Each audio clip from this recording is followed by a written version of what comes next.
বাংলাদেশের একজন মাদ্রাসার শিক্ষক নিজেকে ইমাম মাহাদি দাবি করেছে। আমি বলি যে আল্লাহ আমাকে বলেছেন মাহাদি, তুমি আমার মাহাদি। আমি এটাই বলি। আমি আল্লাহর নূর দেখতে পেয়েছি তাহাজ্জুদের নামাজের পর, ফজর নামাজের আগে। এমন অবস্থা আমি আল্লাহর নাম দেখলাম ওই নূরে এবং জানতে চাইলাম যে আল্লাহ মাহদি কে। তখন তিনি আমাকে বললেন তুমি আমার মাহদি। তো আমরা কি তাকে বিশ্বাস করব? এই ইমাম মাহাদি দাবি করা এটা এই বছরই নতুন না। প্রত্যেক বছরে গোটা পৃথিবীর বিভিন্ন প্রান্তে অনেকেই নিজেকে ইমাম মাহাদি বলে দাবি করে এবং এটা সৌদি আরবেও করেছে। 1986 সালে এটা এত ভয়াবহ হয়েছিল, দাবির পক্ষে জোরালো দাবি হয়েছিল এবং ঠিক মাকাম ইব্রাহিমের সামনে দাবি করেছিল যে আমি ইমাম মাহাদি। তো লোকেরা তার কাছে অনেকে বায়াত নেওয়া শুরু করলো যে আপনি ইমাম মাহাদি, তাহলে আমাদেরকে বায়াত দেন। এবং বিশ্বের প্রেক্ষাপটটা এত ভয়াবহ হয়ে গিয়েছিল, সেই সময়ে মানুষ হুমড়ি খেয়ে পড়েছিল তার দিকে বায়াত নেওয়ার জন্য। সবাই তার কাছ থেকে নসিহা শুনতেছে, সবাই পাগলপাড়া হয়ে গেছে। সেই সময়ে যেহেতু বাইতুল্লাহর হুদুদ সীমানা, এই পুরো জায়গাটা নিরাপত্তার চাদরে বেষ্টিত, তাকে অনেক কষ্ট করে গরম পানি টানি দিয়ে কোনো রকম বাহিরে নিয়ে গিয়ে ওইখান থেকে তারপরে তাকে সর্বপ্রথম ওইখান থেকে তখন আঘাত করা হয়। গুলি যখন চালানো হয় সে মাটির মধ্যে লুটিয়ে পড়ে এবং তখনই বলা হয় যে ইমাম মাহাদি যিনি হবে তিনি তো মাটির মধ্যে লুটিয়ে পড়বে না। এইভাবে ভুয়া ইমাম মাহাদি দাবিদার ওই ব্যক্তি সৌদি আরবে শেষ হয়ে গেল। পৃথিবীর বিভিন্ন প্রান্তে ভুয়া ইমাম মাহাদি দাবিদার অনেকে বের হয়। চটকদার বিভিন্ন থামলাইন আমরা দেখি, তখন এগুলো খুব ফলপ্রসূ করে মানুষ প্রচার করে, খুবই ফলাও করে এগুলো প্রচার করা হয়। আমাদের বাংলাদেশে যিনি, আমি তার বক্তব্যটা গত রাত্রে দেখেছি, তিনি একটা মাদ্রাসার গণিত শিক্ষক এবং সে নিজেও এই আলোচনাগুলো শুনে হোক অথবা পড়ে হোক সে জেনেছে যে যিনি ইমাম মাহাদি হবে ওনার নাম হবে মুহাম্মদ, তার আব্বার নাম হবে আব্দুল্লাহ। এই জন্য সে নিজেও বলতেছে যে না ঠিক আছে, আমি আল্লাহকে জিজ্ঞাসা করছি যে আল্লাহ ওনার নাম তো হবে মোহাম্মদ, তার বাবার নাম হবে আব্দুল্লাহ, তাহলে আমি ইমাম মাহাদি কেমনে? তো আল্লাহ রাব্বুল আলামিন বলতেছে তোমার নামটা আমি গোপন রেখেছি, কারণ তোমার নাম যদি মোহাম্মদ হতো, তোমার আব্বার নাম যদি আব্দুল্লাহ হতো, তাহলে সারা পৃথিবী তোমার উপরে জুলুম করত। এই জন্য তোমার নামটা আমি গোপন রেখেছি।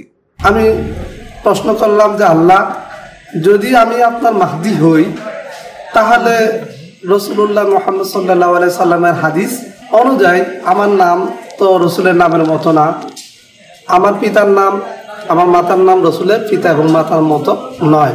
কিন্তু হাদিসে আছে সে হবে আমার নামে তার পিতার নাম, আমার পিতার নামে তার মাতার নাম, আমার মাতার নামে।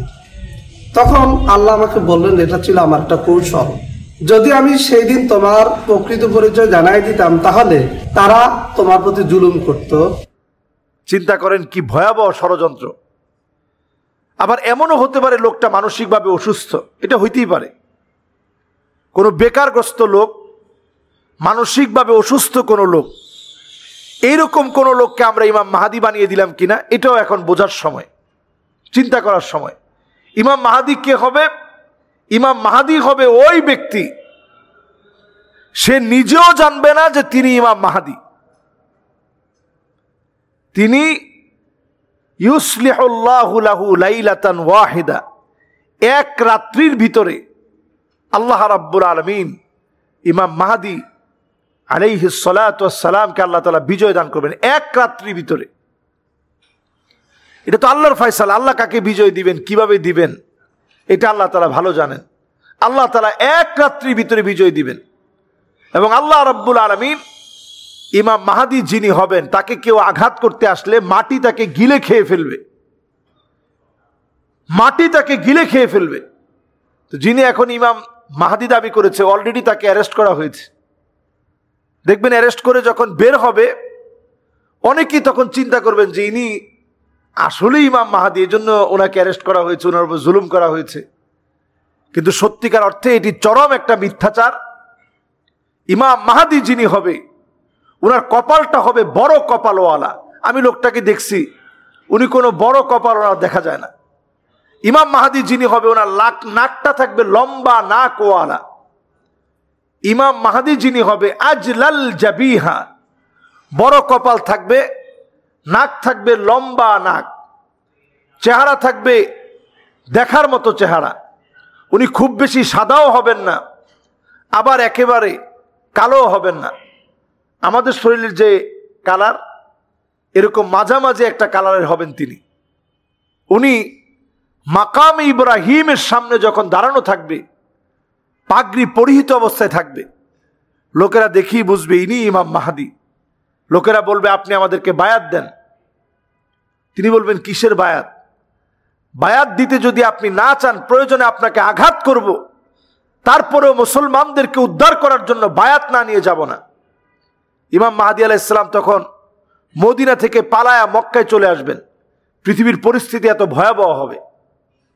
ইমাম মাহাদি আলাইহিস সালাতু ওয়াস সালাম তিনি সেই মদিনা থেকে পালিয়ে যখন মক্কায় আসবেন, মাকাম ইব্রাহিমের সামনে লোকদেরকে বায়াত দিবেন। দলে দলে লোকেরা ওনার কাছ থেকে বায়াত নিবে। এরপরে এক রাত্রির ভিতরে পৃথিবীর ক্ষমতা আল্লাহ পাক ইমাম মাহাদি আলাইহিস সালামকে দান করবেন। সুবহানাল্লাহ বিহামদি। সেই দিনটা মুসলমানদের জন্য আসবে নিশ্চয়ই। তবে ওই দিনের অপেক্ষায় থেকে কিছুদিন পরে পরে যারা মিথ্যা ইমাম মাহাদি দাবি করে, এরা হচ্ছে দাজ্জালের অনুসারী। নবী আলাইহিস সালাতু ওয়াস সালাম বলছেন, সালাসুনা কাযযাবুনা দাজ্জালুন, 30-এর অধিক মিথ্যা দাবিদার বের হবে। এগুলো সব দাজ্জালের অনুসারী। এই জন্য আমরা এই জাতীয় ব্যক্তিবর্গের বিভিন্ন চটকদার কথা থেকে আমরা বেঁচে থাকি।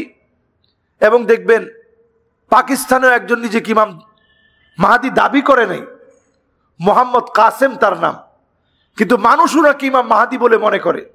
এত পরিমাণ লোকজন এখন তার পিছনে ছুটছে। উনি বিভিন্ন স্বপ্নের কথা বলেন। উনি প্রায় হাজার হাজার স্বপ্ন দেখেছেন। উনি দাবি করেন যে সব স্বপ্নগুলো সত্য হয়ে যাচ্ছে। তো এই লোক নিজেকে ইমাম মাহাদি দাবি না করলেও মানুষ দাবি করে। তাদের বিভিন্ন গ্রুপ আছে, ফেসবুকে গ্রুপ আছে, হোয়াটসঅ্যাপে, এগুলোতে তারা প্রতিনিয়ত ছড়িয়ে দিচ্ছে যে ইনি ইমাম মাহাদি, ওনার এই স্বপ্নটা বাস্তবায়ন হয়ে গেছে।